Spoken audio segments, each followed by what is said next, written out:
Hello' everyone, কি খবৰ আপোনালোকৰ? আজি আমাৰ ঘৰলৈ আলহী আহিব। আলহী মানে আমাৰ দাদাহঁত আহিব, লগতে তাৱৈহঁতো আহিব আৰু খুৰীহঁতো। তো সেইকাৰণে আজি আমাৰ ঘৰত উলিয়াইছে হাঁহ, কুকুৰা দুটাই। এফালে আমাৰ তাৱৈ হাঁহৰ মাংস কৰিবৰ কাৰণে হাঁহ খুলি আছে আৰু এফালে কুকুৰা পুৰি আছে। এফালে আমাৰ কোমোৰা কাটিছে হাঁহৰ লগত বনাবৰ কাৰণে।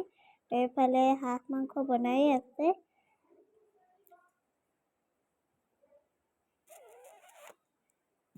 তো এইফালে আমাৰ হাঁহৰ মাংস বনাইছে আমাৰ তাৱৈয়ে, আৰু এইফালে মই অকণমান কুকুৰা মাংস বনাই দিছোঁ।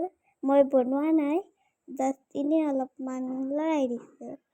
তো পাৰিছেনে নাই গাইজ, কমেণ্টত জনাব।